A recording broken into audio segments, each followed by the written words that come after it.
tudo pra concurso de história. Então, a gente vai estudar agora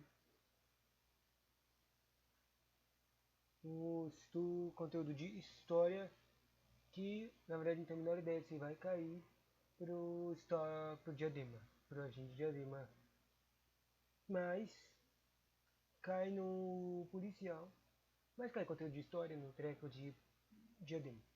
E também cai no policial. Daí eu tô vendo aqui as coisas que caem em todos os lugares. É tipo Proclamação da República, Governos Militares e Constituição. Eu vou ler aqui uns conteúdinhos, lendo conteúdos de história para isso, de questões. Por exemplo, a primeira Constituição Republicana, promulgada em fevereiro de 1891, inspirou-se no modelo norte-americano.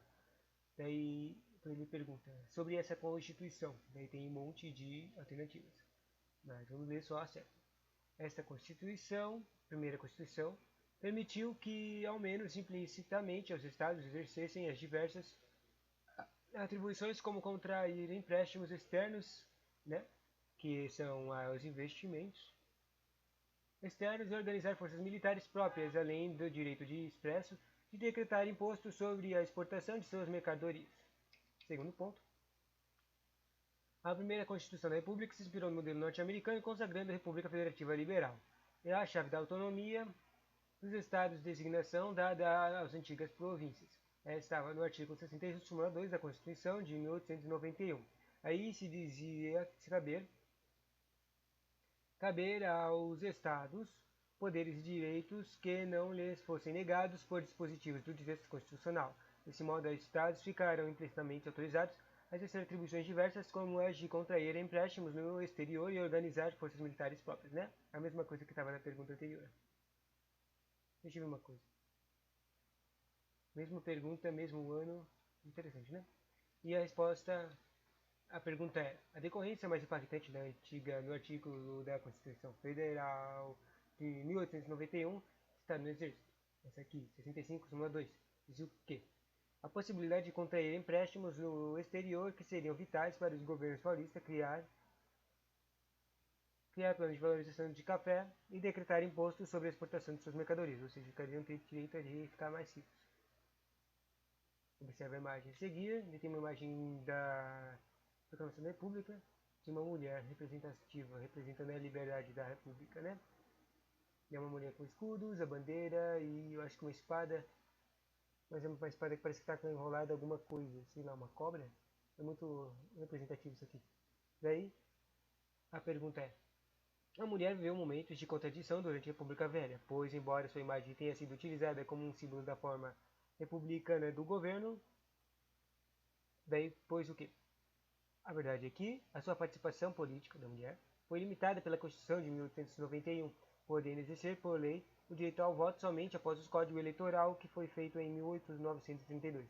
Ou seja, uma contradição estranha de usar a mulher como representação, mesmo ela não tendo sido tendo muita liberdade, que foi até limitada durante a Constituição de 1891, certo?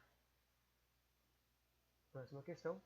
É uma questão interessante porque ela para de falar a incorreta. Então, se eu falar as outras coisas, eu vou saber o que é, mas não vou saber por que, que a outra está, por que, que a certa está incorreta, né?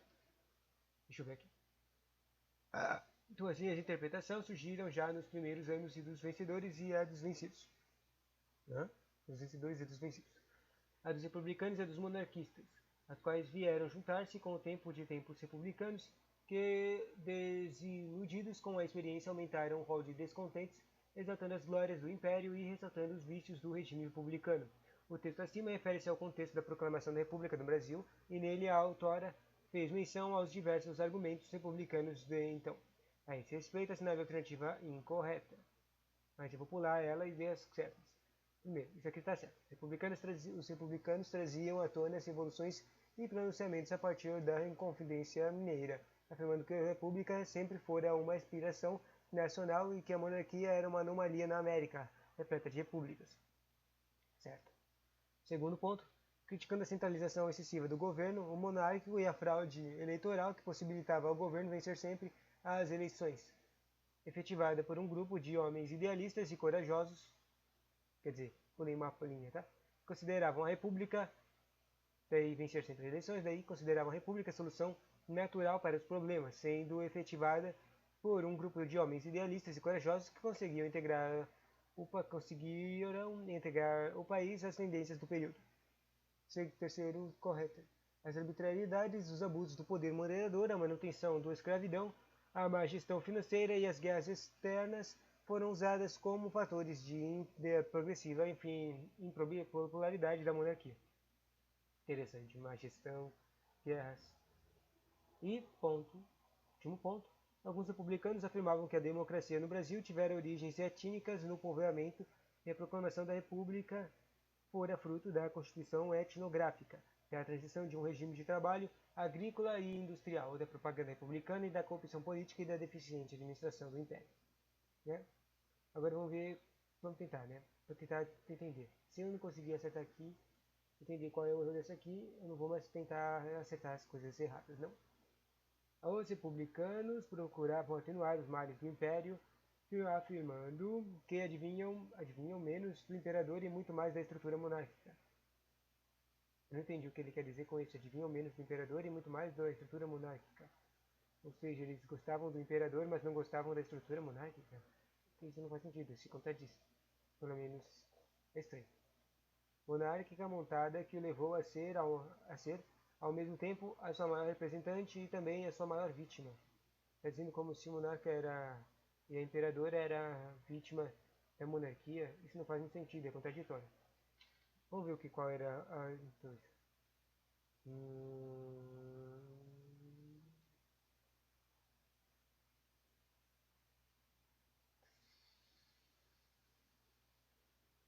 O texto acima.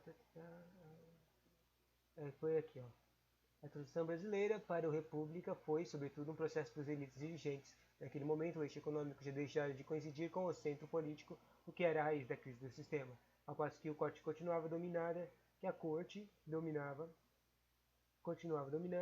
pelos velhos cafeicultores do Vale do Paraíba.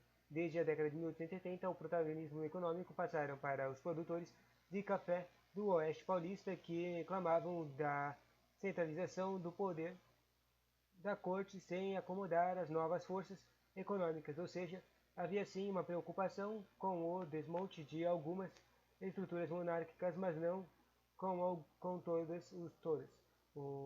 Preocupação com o desmonte. O núcleo civil do republicanismo brasileiro preferia a manutenção da forma oligarca e agroexportadora, algo similar com a fórmula monárquica, mas com protagonismos diferentes. Para conter erros, esta é a alternativa correta. Eu não entendi, viu? Eu não entendi nem o que estava errado na coisa. Não entendi o que o cara estava dizendo. Mais uma questão.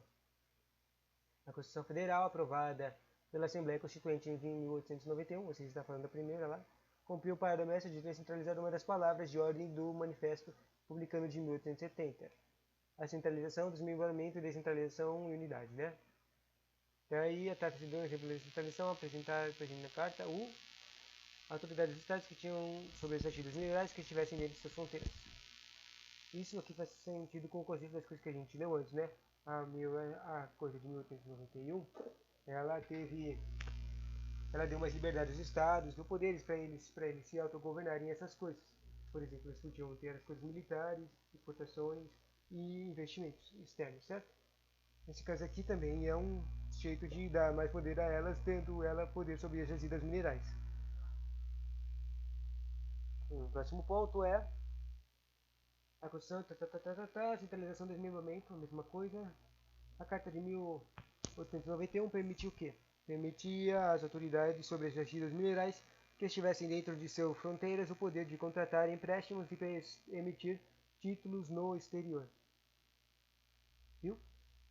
Repeteco. Próxima, sobre uma coisa sobre o Rio de Janeiro.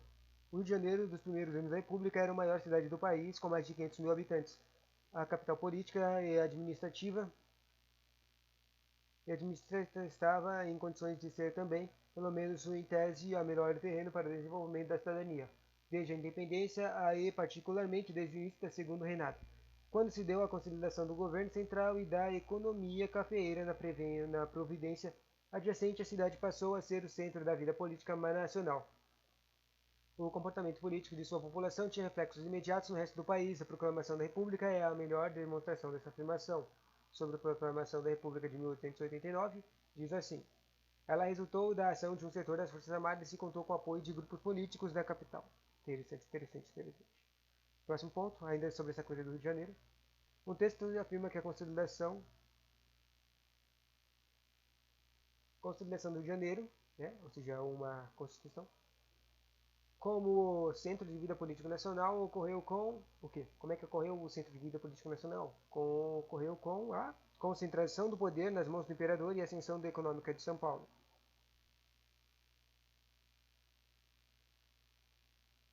Interessante, interessante. Próximo ponto. A forma de governo republicano no Brasil não estabeleceu, seja no momento de sua fundação, seja nas décadas seguintes, muitos direitos importantes para a vida dos trabalhadores. A escravidão legal fora extinta, a cultura cafeeira e se expandira, e a atividade industrial aumentara em progressão geométrica no período da Primeira República. Assim, vieram lutas, congressos de trabalhadores e organizações nas políticas que passaram a reivindicar a criação e manutenção de direitos, mas na opção que contém uma característica própria do período e das temáticas abordadas neste enunciado. Ocorreram, e a ponto é, a opção que contém uma característica ocorreram movimentos reivindicatórios e rebeliões também no campo, sendo que parte destas teve natureza messiânica, ou seja, aconteceram várias rebeliões, mas você não pode limitar as rebeliões, também aconteceram rebeliões dentro no campo e reivindicadoras também no campo durante essa forma de governo, nesse período também. Uma questão de acertar as coisas, escolher enunciados certos. Tinha 4 enunciados, você tinha que escolher os que eram certos. A primeira Constituição Republicana, inspirada no modelo de norte-americano, consagrou uma república federativa de caráter liberal. Sobre isso, analisa as alternativas. As alternativas certas são a 2 e 3, que diz: extinguição da pena de morte, que legal, garantiu a liberdade e segurança individual dos estrangeiros residentes no país, e garantiu a secularização dos cemitérios e reconhecimento do casamento civil.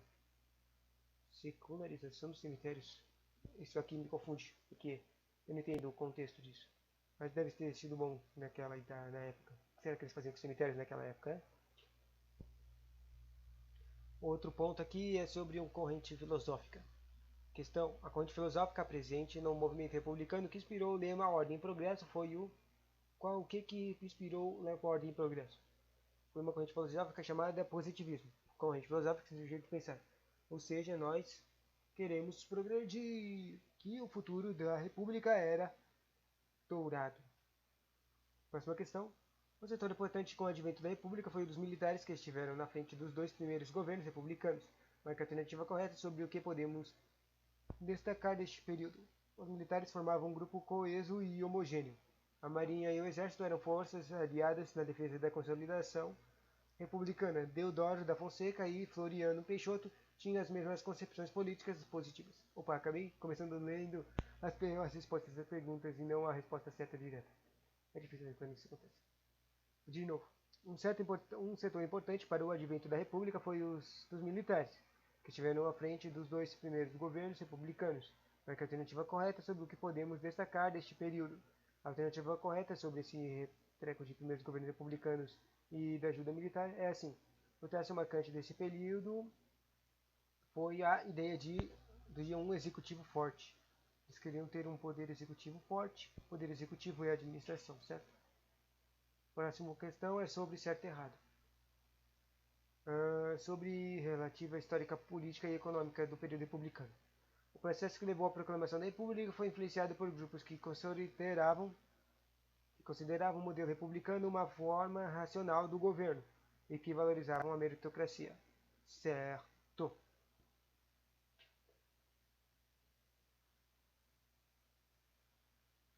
Mais 2 questões e a gente dá uma pausa. A chamada crise do encilhamento no final do século XIX foi provocada. Daí, isso aí é o problema, porque eu não tenho a menor ideia do que é uma crise de encilhamento. Nem sei o que significa encilhamento. Vamos pesquisar o que é encilhamento só para dar um caráter que se eu soubesse o que era encilhamento, eu ia saber qual era a resposta. Encilhamento significa, foi o nome pelo qual foi conhecida uma política econômica adotada durante o governo. Então, encilhamento é uma política econômica. Tá. O governo provisório de Marechal Deodoro de Fonseca, primeiro presidente da República. Ah, então foi na República, período republicano. Tá. Para resolver o problema, o governo pôs em prática uma da política de incentivo à emissão de papel moeda. Papel moeda. Interessante.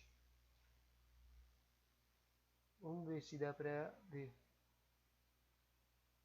Ele fala, a chamada crise do encilhamento no século XIX foi provocada e a resposta era pela emissão descontrolada do papel moeda, que provocou especulação financeira e alta inflacionária.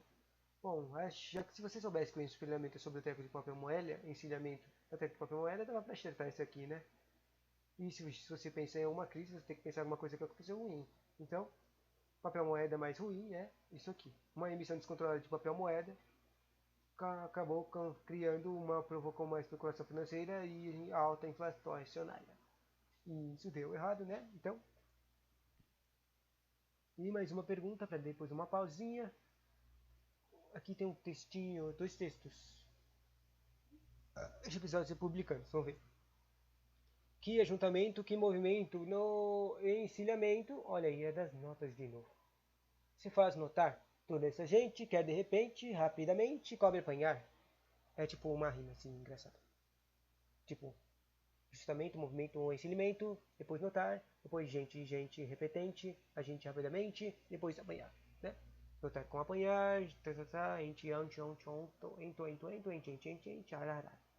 depois tem uma frase dizendo ciclicamente, ciclos, o Brasil não importa o regime vigente, é atormentado por profundas crises de confiança que concorrem até as raízes de suas instituições políticas e financeiras, arrastando junto a economia num momento específico do Brasil, República. O país sentiu que é profundamente afastado em suas melhores esperanças devido ao famigerado encilhamento, no tecolar de papel moeda, certo? Tido como uma das graves baques financeiros que o Brasil sofreu no momento em que, especialmente no Rio de Janeiro e em São Paulo, milhares de pequenos investidores perderam tudo depois de terem apostado nas perspectivas de bons negócios falsamente criados. Tem episódio tal episódio, o encilhamento se insere especificamente em um período determinado, né? Bom, se você sabe o que era para cair na prova, e se fosse só república, você chutaria uma república aqui. O problema é que todas as alternativas eram repúblicas. Nova República, República Ditatorial Militar e República Liberal Democrática, né? Mas esse aqui é das primeiras repúblicas, o encilhamento é da nova República Velha. Lá foi o primeiro presidente que fez as notas lá. Agora, pausa.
Voltando.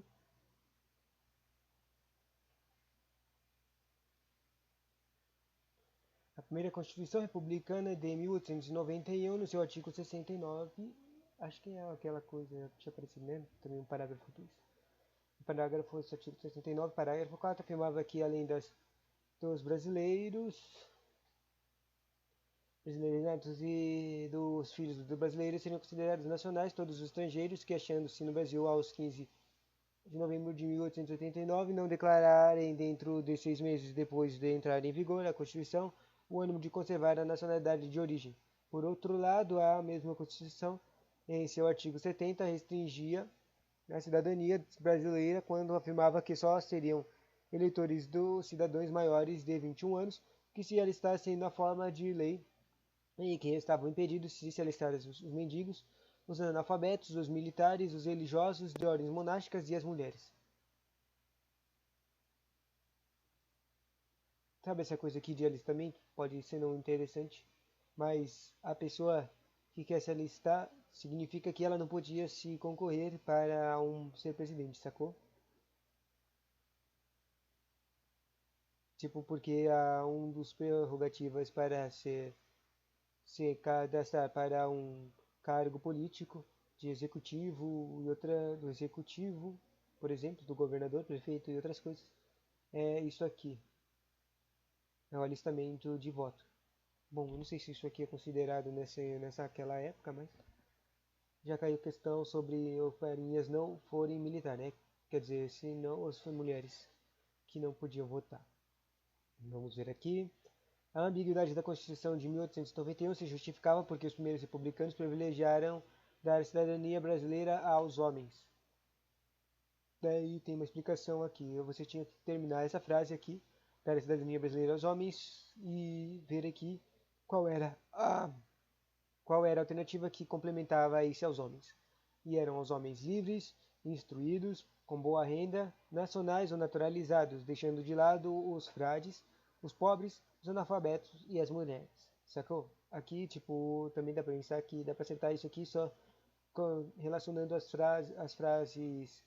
pessoas aqui com os carinhas que não podiam se alistar. Tipo, os pobres com os mendigos, os frades com os religiosos, os analfabetos que tá lá, os analfabetos com os analfabetos, e as mulheres com as mulheres, né? Tá tudo aqui, certinho, mesma coisa. E ao contrário dessas pessoas seriam os homens que falou que, mais ou menos falou que tava lá, né? A partir da Constituição de 1891, a republicana e federalista, as elites econômicas locais passaram a ter mais força no centro da decisão política e tudo dentro da lei. Com a chegada do poder no primeiro presidente civil, presidente Moraes, que nasceu em uma fazenda de café e com o estabelecimento da chamada política dos governadores, por seu sucessor, Campos Salles, 1898-1902, estava montada a fórmula do sucessão presidencial. Dentro do aparato descrito no trecho estava a Comissão Verificadora das Eleições no Congresso Nacional, pois não existia nessa época uma justiça eleitoral independente. Essa comissão verificadora tinha como principal função de trabalhar em função do executivo e distorcer o resultado das urnas se necessário, aprovando nome da situação e impondo obstáculos aos opositores. A política de emissão de dinheiro em grande quantidade que causou uma desenfreada especulação na Bolsa de Valores durante o governo do Marechal Deodoro de Fonseca ficou conhecida como encilhamento, treco dos dinheiros, sabe, notas e emissão. Tá bem escrito aqui, emissão de dinheiro em grandes quantidades. Pronto, considere as imagens a seguir. Daqui tem uma bandeira que parece americana, só que ela tem as cores do Brasil.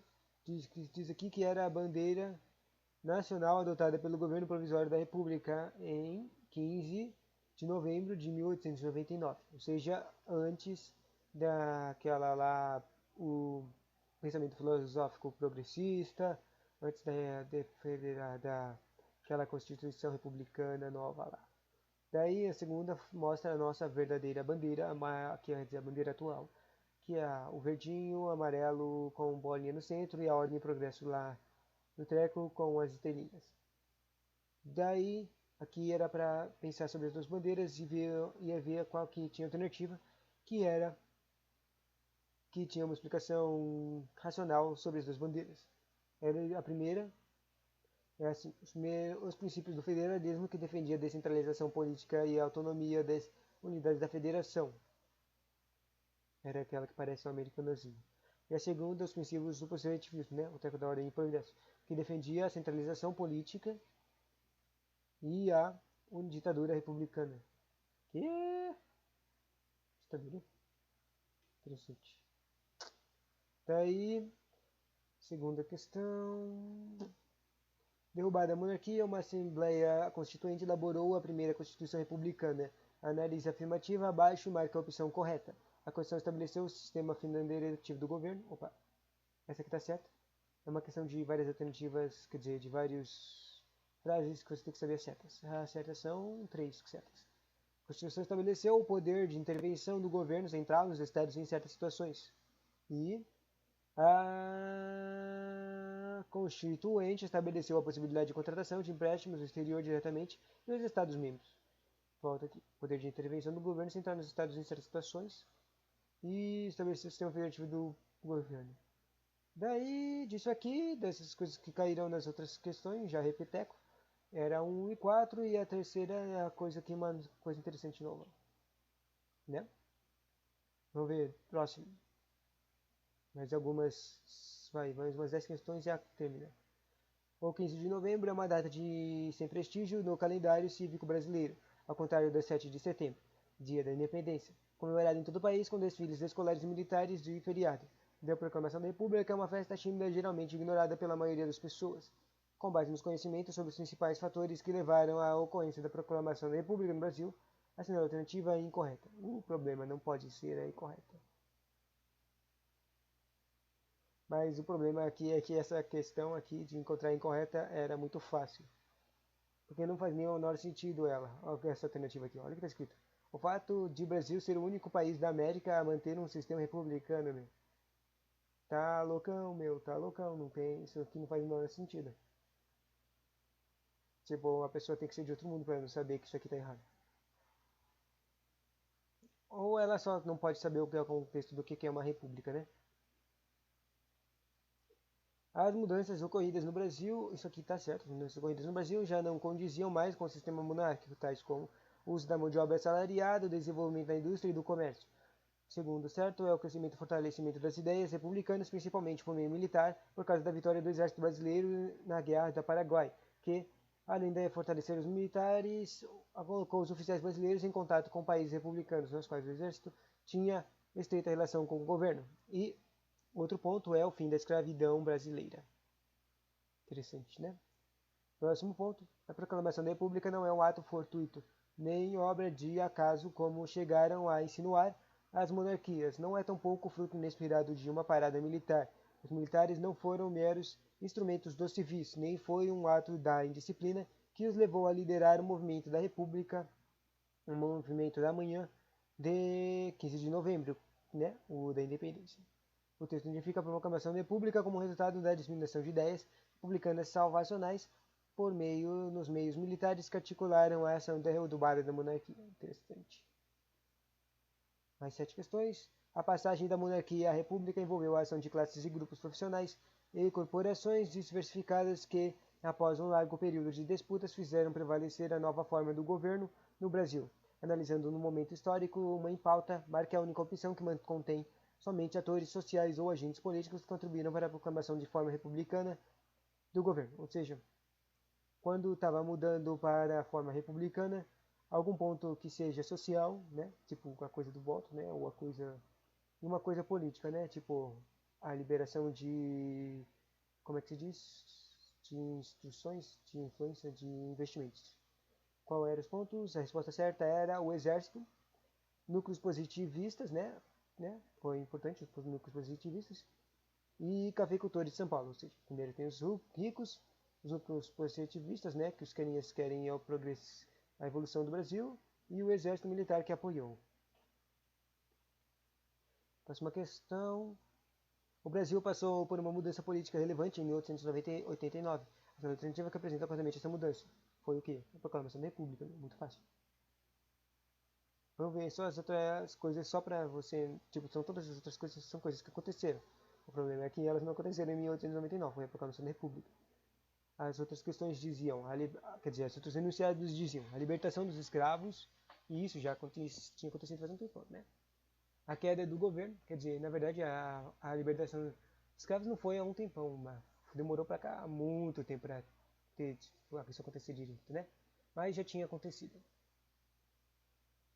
A queda do governo causado pelo déficit na Guerra do Paraguai. E isso está errado, por causa que a queda do governo não foi causada pela déficit decorrente da guerra. Aí a aproximação com os governos da Argentina e Uruguai. Isso aconteceu sim. Formando um bloco de comércio. Não aconteceu isso. Pelo menos eu acho que não aconteceu isso, não tenho certeza. Próxima questão, leia o texto. Por ora, a cor do governo é puramente militar e deverá ser assim. O fato foi deles só porque a colaboração do elemento civil foi quase nula.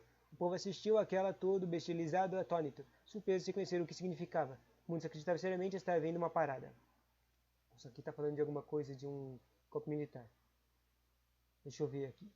O texto 2 faz parte de um artigo escrito pela República Aristides Lobo em 18 de novembro de 1889, no jornal Diário Popular de São Paulo. Nele é possível inferir uma visão da proclamação da República no Brasil. 3 dias depois, vendo como, ou seja, aqui é um treco de falando da como foi vista a proclamação da República. Foi visto como um golpe militar nos jornais aqui. Era um golpe militar. Obviamente era um golpe militar, porque precisou do poder militar para proclamar a República, certo? Próxima questão. Durante o governo provisório do Deodoro de Fonseca, né, aquele presidente que fez seu treco de dinheiro e acabou com uma inflação, o então ministro da Fazenda, Rui Barbosa, colocou em prática uma reforma financeira. Né? Essa reforma dizia o quê? Tinha por finalidade favorecer a expansão industrial por meio da ampliação de créditos ao setor. Interessante. Ampliação industrial é bom. Próxima questão, outra de alternativas, só uma alternativa estava certa. Na alternativa sobre a passagem da monarquia à república. É isso aqui. Uma das importantes motivações para o advento da República do Brasil foi a perspectiva federalista emanada de algumas províncias, ou seja, depois da guerra lá, já teve várias questões que falou disso, depois da guerra lá e os contatos com outras repúblicas, teve a perspectiva federalista de outras coisas, né? República Federativa do Brasil. Se lembra uma coisa que os professores de constitucional falam se lembra que o verdadeiro nome da Brasil não é Brasil, é República Federativa do Brasil. Daí, sobre os aspectos particulares do governo provisório durante o período da consolidação da República, essa não é a alternativa correta. Legal. A questão diz, o enunciado correto em 1891, foi promulgada a Constituição Liberal e Democrática baseada nas Cartas dos Estados Unidos, que isso falou em várias questões anteriores, e que apresentava como principais pontos o federalismo, o presidencialismo e o regime de representativo. Tudo certinho, né? A gente ia um regime democrático, presidencialista, regime federalismo federal, regime federal república federativa, né? Próxima questão, mais duas para terminar. Durante o governo de Marechal Deodoro de Fonseca, né, o primeiro presidente, seu ministro da Fazenda, né, o Rui Barbosa, né, agora que eu sei que o cara era do dinheiro, o Rui Barbosa, adotou uma série de medidas econômicas que ficou conhecida como encilhamento, teco do dinheiro em notas. Essa política econômica estatal baseada em duas ações, que era duas ações, não, vamos ver. A primeira fala a emissão de papel moeda. E o problema é que só tinha uma das questões que está escrito para essa moeda, então só daria para escolher era se você soubesse o que é o encilhamento. Mas a segunda fala a expansão do crédito. E não deu muito certo isso aqui não, né? E a expansão do crédito não estava nenhuma questão que a gente falou, né? E a última questão que eu vou ler aqui. Quanto à forma de Estado brasileiro, é correto afirmar. Daí ele falava aqui um tempo e um Estado federativo. Segundo a Constituição de 1824 e de 1891, que é a que a gente fica aparecendo toda hora aqui, né? O Brasil era o quê? Era um Estado federal. Sacou? Legal, né? Tchau! Acabou. Próximo, vamos ver. Qual é o próximo conteúdo que a gente vai ler? Vai ser sobre o golpe de 1930 e o governo provisório. Próximo vídeo sobre isso. Golpe de 1930 e o governo provisório, que foi um período de 1930 a 1934.